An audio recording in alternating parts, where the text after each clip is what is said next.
Bismillahirrahmanirrahim. Assalamu alaikum first year. This is Aisha here.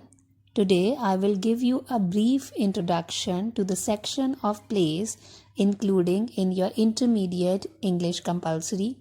Your book 3 begins with plays. You have 3 one-act plays in your syllabus. Now first play is Heat Lightning, second is A Visit to a Small Planet, third is Oyster and the Pearl. All these 3 plays are one-act plays. First of all, you must be knowing what is a play. Play is written to be performed on stage in a theatre. It has a particular setting. One-act play has only one setting.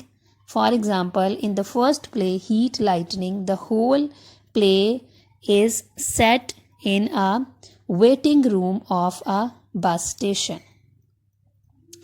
Play is written in the form of dialogue. There are different characters who come on stage and speak their dialogues. Throughout the play, we have different dialogues of different characters which take the story towards the end.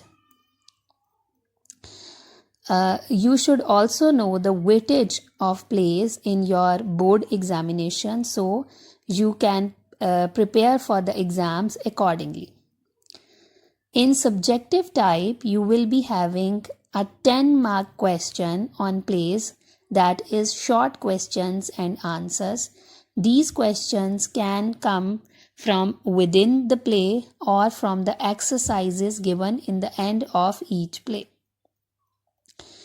You will be having 8 questions and you will have to attempt only 5 of them, and each question will carry 2 marks.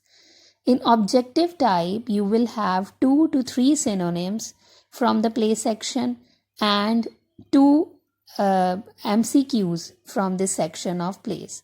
So if we study the plays carefully and prepare them, 15 marks from your exams will be prepared. This was it for today. Inshallah, tomorrow we will begin the first play formally. Allah Hafiz.